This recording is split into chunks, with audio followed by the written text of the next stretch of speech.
estábamos analizando que es necesario considerar que el caso de una falla tenga efectos. Esto lo podemos analizar desde el punto de vista cliente y proceso, y a ello le íbamos a poner calificaciones o ponderaciones diferentes.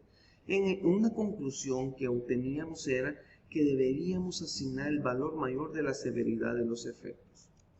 Cuando nosotros tenemos un indicador de severidad, entonces tenemos la función del proceso, una falla potencial, el efecto potencial de la falla, y acá en la siguiente valor de la función que tenemos de nuestra tablita ponemos el grado de severidad. Por ejemplo, siguiendo con el ejemplo del corte, cortar un área menor a la especificada, pues efecto potencial de la falla, no se puede armar un bolsillo con las dimensiones correctas, y el equipo evaluador le va a poner un grado de severidad de 6. Puede ser que entre los 4 miembros del equipo uno ponga 8, otro ponga 6, otro ponga 5, otro ponga 9. Se va a considerar el grado de mayor severidad posible. O en una ocasión se pudiera sacar una media aritmética para determinar un grado de ponderación equitativa en el equipo de trabajo sobre el grado de severidad del mismo.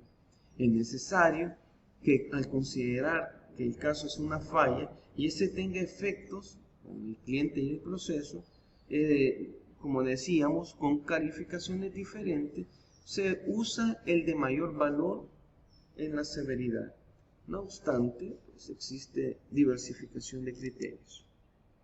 Luego, indicar las causas de cada falla y evaluar la ocurrencia de la falla. Entonces, siempre evaluar la ocurrencia. En ese caso, se deben relacionar las causas asociadas a cada falla identificada en el paso anterior, y además se debe evaluar la ocurrencia de la falla. Para evaluar la ocurrencia se recomienda utilizar un criterio, ya sea basado en probabilidad de fallas, en índices posibles de fallas, ya sea basados en tantos por piezas, o en el índice de capacidad real, CPK, que puede utilizarse la siguiente escala como guía.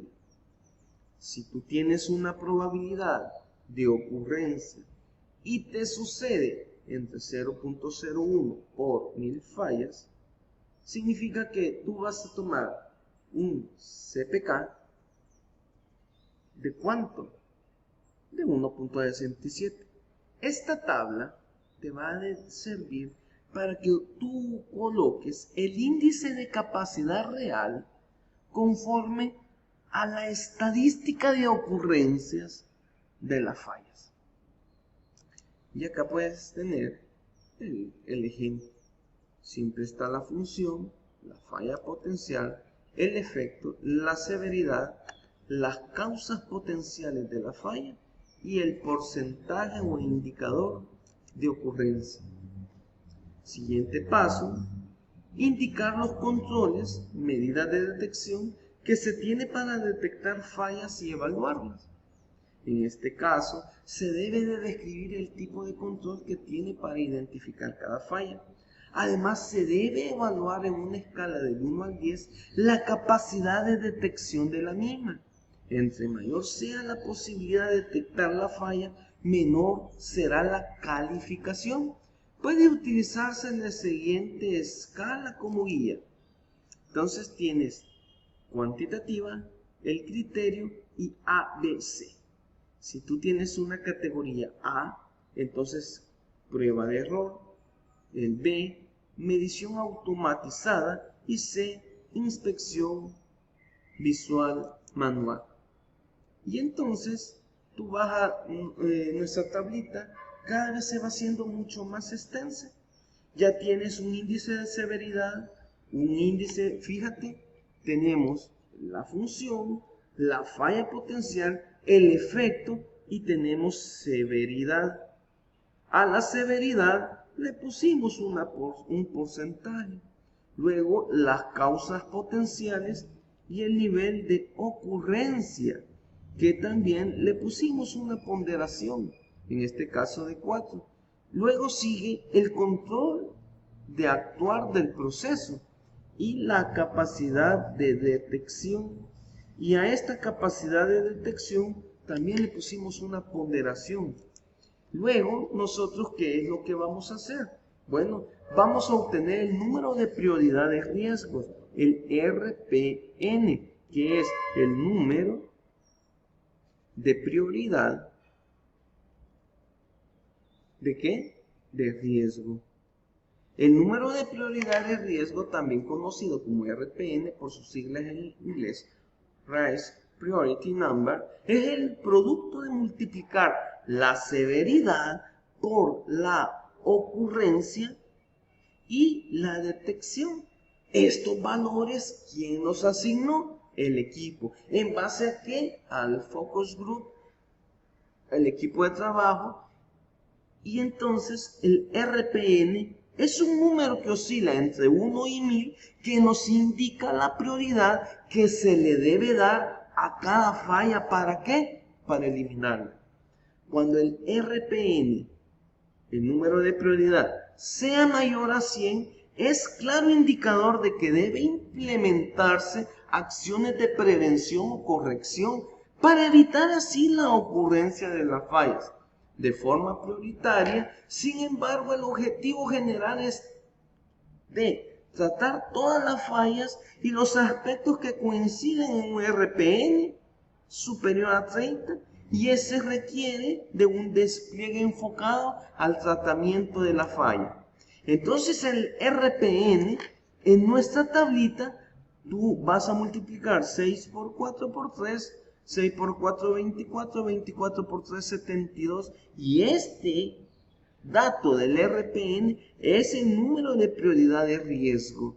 Y aquí nosotros vamos a obtener que el AMF ejecuta acciones preventivas, correctivas o de mejora. Una vez tú hayas establecido la prioridad de los modos de la falla, se procede a ejecutar acciones preventivas, correctivas o de mejora.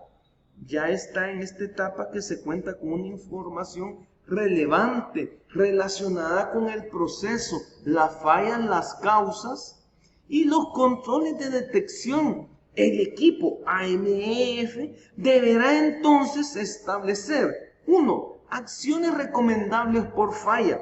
2. Asignar los responsables por acción relacionando la fecha de ejecución. 3. Establecer una fecha de revisión.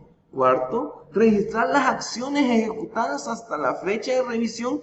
Y 5. Calcular nuevamente el RPN. Entonces tú vienes y aquí tomas acciones recomendadas. Vuelves a formular tu tabla y tomas acciones recomendables a partir del número de prioridad de riesgo. Las acciones recomendadas, y colocas un responsable. Aquí, ¿quién va a ser el responsable? El de la unidad respectiva. Siguiente. En el caso que han surgido acciones correctivas orientadas a las fallas y a las causas,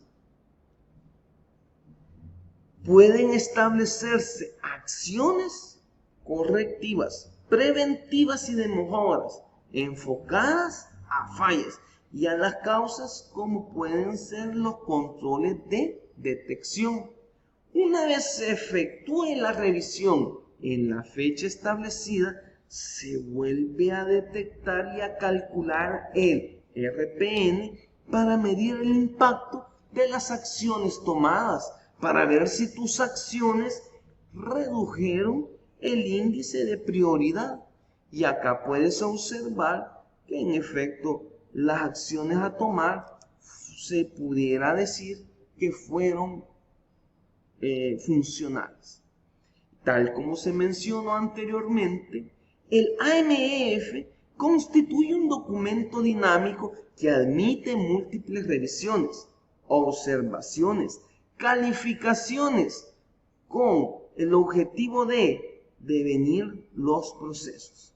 Asimismo, se convierte en una fuente invaluable de información relacionada con los equipos, que puede utilizarse tanto para el despliegue de acciones de prevención, corrección y mejora, como para la capacitación y formación de personal en temas relacionados con los equipos y los procesos. Bien, chicos y chicas, con esto finalizamos el tema que estábamos analizando, el AMEF. Espero que esta serie de cápsulas sean de tu total agrado y comprensión. Atentamente, tu servidor.